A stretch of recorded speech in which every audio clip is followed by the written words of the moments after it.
सायंकाल भी अभी आपके सामने जो ज्योतिर्लिंग रह गए भगवान शिव के, उनका वर्णन किया जाएगा। नैमिष क्षेत्र में सोनक और सूत जी का ये संवाद चल रहा है। भगवान शंकर और नंदकेश्वर का जो संवाद चल रहा है,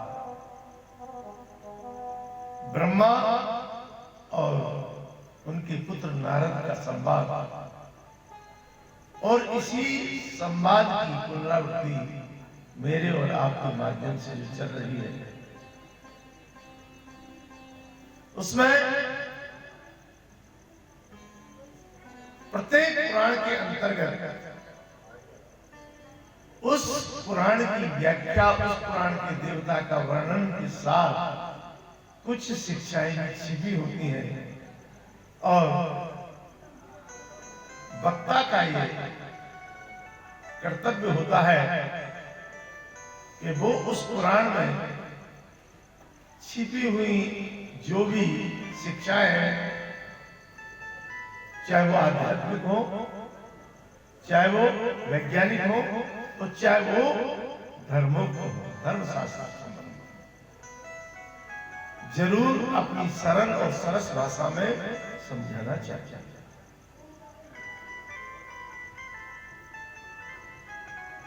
पुराण की संस्कृत भाषा में है, हम संस्कृत बोलने लगेंगे, आपको क्या समझ में आएगा?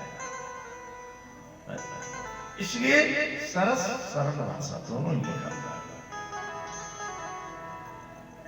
सोनकाद 28 ऋषिगण पुराण वेत्ता श्री सूत जी से पूछने लगे, महाराज अभी तक जो आप वर्णन कर रहे थे वो उत्तराखंड, उत्तर प्रदेश, मध्य प्रदेश और महाराष्ट्र के शिवलिंगों का वर्णन कर रहे थे, जो ज्योतिर्लिंग है उनका वर्णन। तो क्या महाराष्ट्र में एक ही शिवलिंग है और शिवलिंग नहीं है? बोले हाँ है। कौन सा? बोले वैसे तो 3 है महाराष्ट्र, त्र्यंबकेश्वर, भीमाशंकर, जिसकी कथा हम प्रातः काल सुना चुके, भूष्मेश्वर 3, और चौथे का संशय, परल्याम वैद्यनाथम तु। वैद्यनाथ 2 है, एक झारखंड में और एक महाराष्ट्र में। वैद्यनाथ 2 है, एक परली महाराष्ट्र में और एक झारखंड में, जो पहले बिहार में हुआ करते थे, अब झारखंड में। तो जो त्र्यंबकेश्वर है, उनकी कथा हम सब ऋषि सुनना चाहते हैं। हे शिव जी, हम आपके चरणों में बारंबार वंदन करते हैं, प्रार्थना करते हैं और निवेदन करते हैं कि ये शिवलिंग का प्रादुर्भाव कैसे हुआ, भगवान शंकर कैसे वहां पर विराजमान हुए, ये कथा हमें आपने सुनाई। सूत जी भगवान शंकर का ध्यान करते हैं और ध्यान करके कहने लगे, हे ऋषियों, ये आप लोगों की कथा है, इसलिए आप ध्यान से सुनिए। गौतम ऋषि नाम के एक ऋषि, गौतम का नाम तो सुना होगा, सभी जानते हो। इनकी पत्नी का नाम था अहल्या। किसी दोष के कारण उसको श्राप लगा था और वो शिला बन गई थी, अब याद आ गया होगा। और उस शिला को भगवान राम ने अपने चरण के स्पर्श से, अपनी चरणों की रज लगा करके उसका उद्धार किया। ये वही गौतम है। तो महाराष्ट्र में नासिक जिले में गौतम ऋषि ने अपना आश्रम बनाया ब्रह्मगिरी पर्वत पर। वहां अहिल्या के साथ में गौतम ऋषि निवास करते हैं। और एक परंपरा है कि जहां ऋषि रहते हैं तो अन्य लोग आकर के भी बस जाते हैं वहां, क्योंकि ऋषियों के सानिध्य में रहने से कई तरह के लाभ होते हैं। सत्संग भी मिलता है, प्रभु के दर्शनों का सानिध्य भी प्राप्त होता है और ऋषियों की कृपा भी बरसती है। तो कुछ ब्राह्मण उस क्षेत्र के आकर के गौतम ऋषि के आसपास उन्होंने अपना क्षेत्र बनाया, निवास किया। क्यों है आप ऐसे रहते हैं जैसे चिंतित है? क्या सोच रहे हैं? प्रसन्न मुद्रा में जब तक कथा में बैठो एकदम प्रसन्न चिंता रहो, क्योंकि जब तुम लोग चिंता में होते तो हम वो चिंता लग जाती है। तो वहां ब्राह्मण साधु वहां बस गए। एक समय निरंतर 100 वर्ष तक वहां पानी नहीं हुआ, और जब जल की बारिश नहीं हुई तो फिर त्राह मचने लगी, क्योंकि जल की बारिश नहीं हुई तो कृषि नहीं हुई, कृषि नहीं हुई तो अन्न नहीं हुआ, अन्न नहीं हुआ तो पेट कैसे भरे। ऋषियों के आश्रमों पर गौओं का विशेष प्रावधान होता, उनके लिए भी घास चारा कहां से आए? जब पानी नहीं बरसेगा तो क्या होगा? चारों तरफ बड़ी त्राह मच गई, सभी बड़े दुखी होने लगे। तो प्रमुख थे गौतम जी। सब ब्राह्मणों ने गौतम जी से प्रार्थना की, महाराज आप तो बड़े तपस्वी हैं, जल की आप व्यवस्था कर दें, क्योंकि मरे जाते हैं, जो कुछ भी थोड़ा बहुत बचा है वो भी सूखा जाता है, कुछ न कुछ व्यवस्था आप करिए। गौतम ऋषि ने कहा ठीक है, अगर ऊपर का पानी नहीं बरसेगा तो कुछ न कुछ पीने वाली व्यवस्था तो यही करेंगे। और गौतम जी ने अपने तपोबल से वहां पर एक छोटा सा गड्ढा किया और उस गड्ढे में मां गंगा का आवाहन किया तो जल उसमें निकल गया। इतना जल हो गया कि जितनी आसपास की जो जमीन थी उसमें कृषि उत्पन्न होने लगी, पीने के लिए सुविधा हो गई, जानवरों के लिए पीने की सुविधा हो गई। एक दिन क्या हुआ कि अहिल्या जी को जल की आवश्यकता पड़ी और वो उस कुंड में जल भरने के लिए गई। अन्न और ब्राह्मण की पत्नियां, ऋषियों की पत्नियां जब वहां पहुंची तो उन्होंने कहा पहले हम मर लें इसके बाद होते ही जिसका पहले जो अपना काम करता है, जो त्याग करता है, तपस्या करता है, तो वो अपना अधिकार पहले जताता है, और पुरुष जताए चाहे नहीं कि माता ही नहीं जताता। ये बात उन ब्राह्मण पत्नियों को और ऋषि पत्नियों को बड़ी बड़ी गई। बताओ अहिल्या को इतना अहंकार, आज जल ने भरने दिया और अहिल्या से द्वेष माना।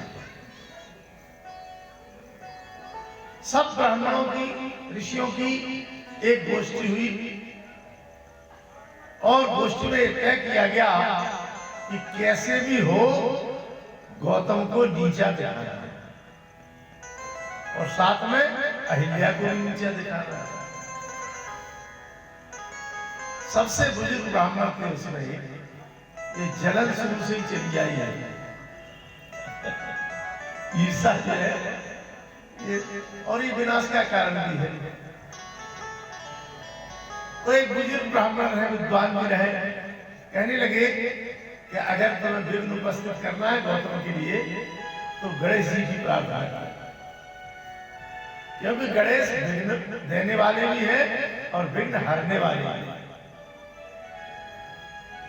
ठीक, सब गणेश जी का स्तवन करने लगे, गणानाम का गणपत होने लगे और सब इकट्ठे बैठ करके गणपते नमः इस मंत्र का जाप करने लगे। जब जाप करने लगे तो गणेश जी प्रसन्न हो गए। बोले हम प्रसन्न हैं तुम्हारे ऊपर, क्या वरदान मांगना चाहते हो? बोले महाराज वरदान तो कठिन है, लेकिन मांग रहे आप, बोलो। बोले गौतम को महाराज सजा देना चाहिए। अच्छा, किसी का अनिष्ट करने के लिए तुमने मेरा भजन किया, मैं नहीं कर सकता, ये वरदान दूसरा मांगो कोई। तो उस वृद्ध ब्राह्मण ने कह दिया कि महाराज अपने नाम की तो लाज रखो। बोले क्या? बोले आप विघ्न के देने वाले भी हैं और विघ्न के नाशक भी हैं। तो हमें विघ्न का नाश नहीं कराना, हमें तो विघ्न उपस्थित कराना है। तो यथा नाम तथा गुण, जैसा आपका नाम वैसा कर दीजिए आप। गणेश जी सोचने लगे कि हम तो खुद ही पड़ गए चक्कर में। ठीक है, बोलो क्या करना है? बोले महाराज हमने उद्देश्य आपको बता दिया कि गौतम का किसी भी तरह से हो अपमान, क्योंकि उनकी पत्नी ने हमारी पत्नियों को जल नहीं भरने दिया, तब से ये जो अग्नि है हृदय में लगी है द्वेष की, प्रतिशोध की, इसको आप मिटा दीजिए। भगवान ठीक है। अब गणेश जी ने क्या किया कि बिल्कुल एक कमजोर गाय का स्वरूप धारण, गाय बना और गाय बन करके जहां गौतम ऋषि की जो फसल थी, जो लहला रही थी, उसमें वो घुस गए। लोगों से कह दिया कि तुम ध्यान रखना, गौतम जी आए तो न डंडा न लाठी न कुछ नहीं, कुसा पड़े थे। कुछ तो जानती हो आप, कांस। उन्होंने 2 कांस उठाए और उस गाय में मार दिया। गणेश जी वहीं लौट गए, यानी उस गाय की मृत्यु हुई। और जैसी गाय की मृत्यु हुई तो ब्राह्मण जो पीछे से देख रहे थे छुपे हुए, एकदम चिल्लाने लगे, अरे इसने गाय की हत्या कर दी, इसने गाय की हत्या कर दी। और सब में ये हल्ला हो गया कि गौतम के द्वारा गौ हत्या हो गई।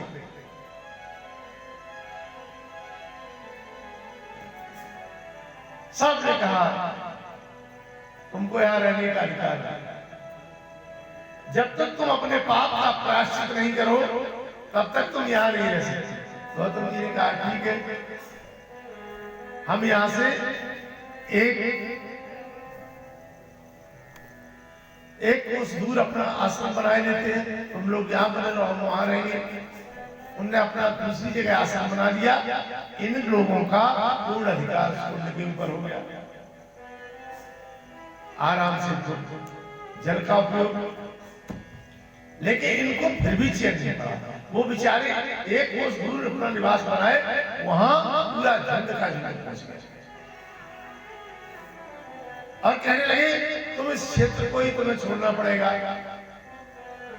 क्योंकि गौ हत्या तो बहुत बुरी है, तो तुमने गौ की हत्या की है, हम तुम्हें आने रहने देंगे। तो गौतम ने सबके हाथ जोड़े, दंडवत किया, प्रणाम किया। भाई मेरे जान मिल के तो मारा नहीं, और कुशा से कहीं गाय मरती है, लेकिन पता नहीं क्यों मर गई, क्या करें। अभी ऐसा करो कि तुम ही बता दो कि हम क्या करें जिससे गौ हत्या से मुक्त हो जाए। तो कुछ लोगों ने कहा कि तुम ऐसा करो, सारी पृथ्वी की 3 परिक्रमा लगाओ। उस समय जब कोई वाहन नहीं था, न मार्शल थी, न बसें थी, न ट्रेन थी, कुछ नहीं था, पैदल यात्रा। तो सोचा कि जब तक ये परिक्रमा लगाए के आएंगे तब तक आराम से जीवन व्यतीत करेंगे, या फिर 100 करोड़ भगवान के पार्थिव शिवलिंग का निर्माण करो, उनका पूजन करो, और पूजन करने के बाद इतना कर लो तो गंगा जी को प्रकट करो, क्योंकि जानते थे कि जल प्रकट करने की इनमें शक्ति है। और इसके बाद गंगा जी में स्नान करूं, या फिर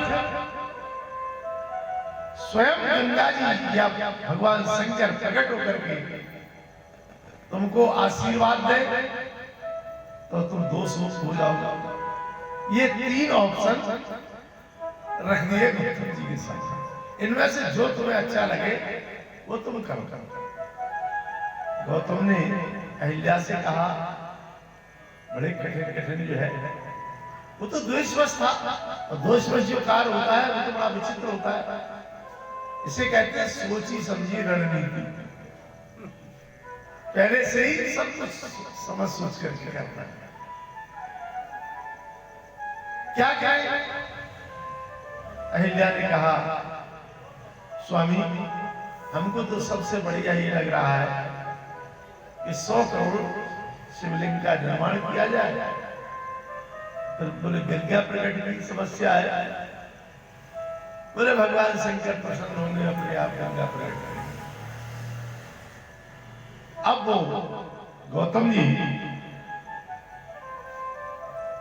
नित्य जो है भगवान शिव का निर्माण करते, पार्थिव शिवलिंग का पूजन करते।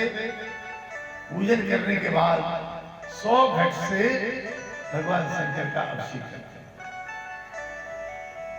करते करते करते करते काफी समय व्यतीत हो गया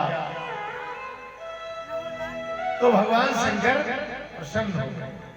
बोलो शंकर भगवान की जय। और जब भगवान शंकर प्रसन्न हुए तो कहा, गौतम मैं तुम्हारे ऊपर प्रसन्न हूं, इसलिए तुम मुझसे वरदान मांगो। बोले महाराज मेरी समझ में नहीं आता कि इतना बड़ा अपराध गौ हत्या का मुझसे कैसे बन गया। आज तक कभी ये बात होती नहीं कि कुशा से कोई जानवर मर जाए, मच्छर तो मरेगा नहीं, इतनी बड़ी गाय कैसे मर गई। भगवान शंकर मुस्कुराए और कहा, गौतम ये सब इन दुष्टों की सोची समझी रणनीति थी, और उस रणनीति में मेरे पुत्र को भी शामिल कर दिया। महाराज कैसे?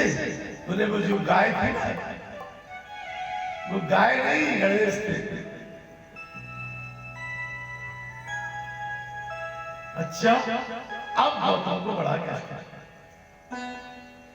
कि मैंने जिसके लिए अपनी तपस्या लगा दी, कुंड में जल प्रवाहित किया कि चलो इन लोगों को प्यास बुझे, जानवरों की प्यास बुझे, कुछ फसल भी हरियाली भी फैले, और ये हमारे पर इतना लेकिन फिर याद आया कि किसी के प्रतिशोध करना अच्छी बात है। संतों में, गृहस्थों में, ब्राह्मण क्षत्रियों में यही क्षत्रिय का आभूषण होता है प्रतिशोध। और फिर मेरा ये शरीर तो ऐसी जगह का है कि जहां प्रतिशोध के अलावा कुछ दिखाई ही नहीं देता। मध्य प्रदेश में जिला भिंड भिंड का नाम सभी जानते हैं, पंकज सिंह भी अच्छी तरह से जानते हैं। जहाँ चंबल में मोहर सिंह, सरू सिंह फलाने, ये गढ़ी रहा जहाँ व्यक्ति की जान की कोई कीमत नहीं होती। केवल थोड़ी सी बात हो जाए बंदूक के जान, अब तो सब जगह आ रहा है। तो मेरे प्यारे भक्तों, शिव जी ने कहा कि तुम कहो तो मैं सबको दंडित करूं। बोले नहीं प्रभु, आपको दंडित करने की कोई आवश्यकता नहीं है। आप तो प्रसन्न हो जाओ, और प्रसन्न होकर के मेरी ये इच्छा है कि आप यहीं विराजमान हो। भगवान ने कहा अगर तुम ये चाहते हो कि मैं यहाँ विराजमान हो जाऊं तो मैं अवश्य तुम्हारी इच्छा को पूर्ण करूंगा। तो गौतम ने कहा अकेली एक बात थोड़ी, हमारा दूसरा भी वरदान लेना है आपसे। बोले दूसरा क्या लेना है? बोले गंगा जी को प्रकट करना है। भले ही झूठ सही, लेकिन प्रस्ताव में तो गंगा स्नान का भी लिखा गया। हमारे बस की है कि हम गंगा को प्रकट कर सके, इसलिए हे नाथ आप जो है यहाँ गंगा जी को प्रकट करेंगे। तो गंगा जब राजा बलि को विष्णु ने चला, वो जो चरण चला गया था ब्रह्मलोक में, तो उस चरण को ब्रह्मा जी ने धोकर के कमंडल में रख लिया। जब भगीरथ ने तपस्या की तो उसमें से आधा जल, हम जब कहते हैं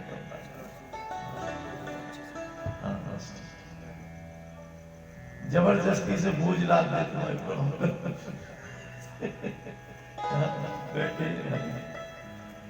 सज्जनों, तो आधा जल वो उन्होंने भगीरथ के लिए कमंडल से छोड़ दिया। आधा जो जल बचा, तो जब भगवान शंकर की शादी हुई तो वो आधा जल में से आधा उनकी शादी में उसी गंगा जल से जितने भी जल के कार्य हुए, अब थोड़ा सा जल बचा था उनके कमंडल में शंकर जी। तो उन्होंने कहा ठीक है भाई गौतम, अगर तुम चाहते हो तो मैं गंगा को तुम्हें दिए देता हूं। गंगा ने कहा हम बिल्कुल नहीं रहेंगे यहाँ। क्यों? बोले ये क्षेत्र दंडकारण्य का क्षेत्र है, यहाँ से नासिक पंचवटी लगी हुई है, और ये सब दुष्टों का क्षेत्र है, और हम तो उन दुष्टों के पापों को समाप्त करते करते ही मर जाएगा, तब भी पाप समाप्त नहीं होगा, इसलिए हम यहाँ नहीं रह सकते। भगवान शंकर ने कहा ये बड़ी विडंबना होगी, स्पष्ट मना कर दिया गया। गौतम के मुखार की तरफ देखा, गौतम जी कहने लगे प्रभु अब तो हमारी लाज आपके हाथ, क्योंकि हमें स्नान भी करना है। तो शंकर जी ने वहां पर समस्त देवताओं को बुलाया। क्यों बुलाया? क्योंकि गंगा ने प्रस्ताव दिया जब सब देवता यहाँ आए तो मैं यहाँ रहूंगी, तो उसमें यह होगा कि पापी पाप देंगे तो देवता और पुण्यात्मा उस पाप का हरण भी करेंगे। यही होता है गंगा में स्नान कर, एक तरफ से आता है दूसरी तरफ जाता है। समस्त देवताओं ने जब गंगा की इस बात को सुना तो गंगा से कहा हे गंगे, हर समय तो केवल भोलेनाथ रहेंगे, लेकिन एक बात का हम सब लोग वायदा करते हैं, और वो ये है कि जब बृहस्पति सिंह राशि में प्रवेश करेगा जब बृहस्पति इसमें प्रवेश करेगा सूर्य की राशि में, उस समय यहाँ कुंभ लगा करेगा। और जब कुंभ लगेगा तब यहाँ समस्त जितने भी देवता हैं वो सब आएंगे। 1 महीने का यहाँ निवास रहेगा।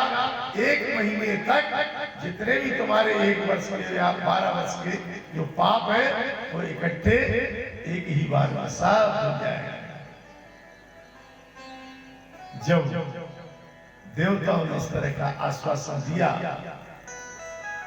नहीं तो उधर इतनी दूर दक्षिण में क्या जरूरत थी कुंभ लगने। ये शिव पुराण के माध्यम से बता रहा हूं। तो फिर गंगा और उन गंगा का नाम कर्ण भगवान शंकर ने गौतमी गंगा के नाम से किया। कौन सी गंगा? गौतमी, गोमती नहीं।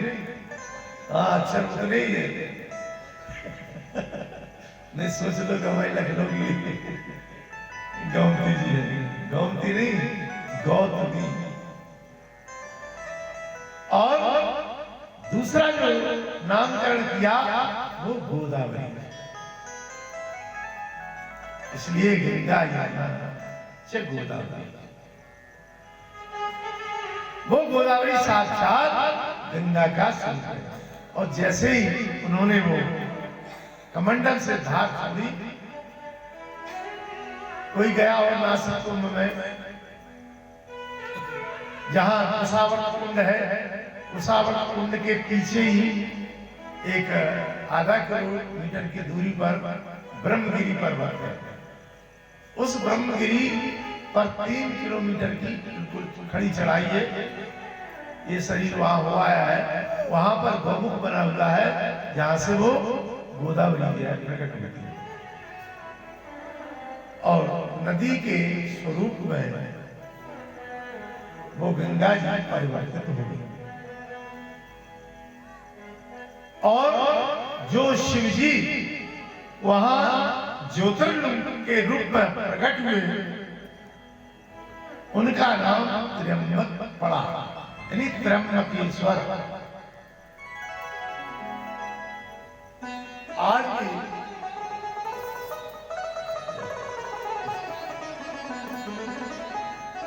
जो लोगों की कुंडली काल सर्प योग से ग्रसित होती,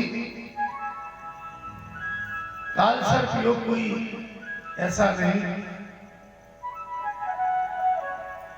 ये पितृदोष कहलाता है। और जिन जीवों ने, जिन जीवात्माओं ने किसी सर्प को मारा है या धोखे से मर गया है या किसी के कुल में कोई सर्प योनि में हो गया, तो वो कुंडली दूषित हो जाती है काल सर्प से। इसे पितृदोष भी कहते हैं। और ये संतान, सुख, संपत्ति, वैभव, व्याधि, शरीर, रोग इत्यादि इत्यादि से जब जब समय प्रतिकूल होता तब वो जीवात्मा जो ग्रसित है नाना प्रकार के संकटों से उसे जूझना पड़ता है। तो त्र्यंबकेश्वर में आज भी पितृदोष की शांति होती है, उस काल सर्प दोष की शांति होती है। ऐसा ये पवित्र शिवलिंग ज्योतिर्लिंग त्र्यंबकेश्वर नाम से ऐसी जी ने कहा, हे ऋषियों, ये जो पवित्र कथा है दक्षिण का ये माना हुआ ज्योतिर्लिंग है। अब मैं आपको आगे बैजनाथ धाम की कथा सुनाऊंगा। बैद्यनाथ ज्योतिर्लिंग की कथा सुना। याद कर रहे ना, जहां जाओ तो इस झांकी यहाँ की कथा की सामने आ जाए कि ऐसा भी हमने सुना है। सूत जी कहने लगे, अब मैं वैद्यनाथेश्वर ज्योतिर्लिंग का पापहारी महात्मा बताता हूं। एक बात और बीच में बता दें, मैंने अभी नहीं कहा लेकिन अब कह रहा हूं कि जो भी ज्योतिर्लिंग की, जिस ज्योतिर्लिंग की कथा आप सुन रहे हैं, कथा सुनने का भी उतना ही फल है जितना कि ज्योतिर्लिंग के दर्शन करने का है। इसलिए जो नहीं गए वो बड़े ध्यान से, बड़े स्नेह से, बड़ी श्रद्धा से कथा को श्रवण करें। ये बड़ा लाभदायक विषय है, इसलिए बराबर कल से हम इसको धीरे धीरे, नहीं तो व्यासों के पास में वही कथा को 8 घंटा लगा था, उसको 5 मिनट में खत्म कर तुरंत लग जाता। समय अनुकूल जो है काम करते हैं हम लोग। तो अब बैजनाथ धाम की कथा, बैजनाथेश्वर जो शिवलिंग है, ज्योतिर्लिंग है, उनकी कथा मैं आपको सुनाता हूं। एक बार रावण के हृदय में हुआ कि हमें, क्योंकि रावण के इष्ट भगवान शंकर ही थे। मैं कई बार बता चुका हूं कि शंकर ही एक ऐसे देवता है जिनके मानव, दानव, यक्ष, गंधर्व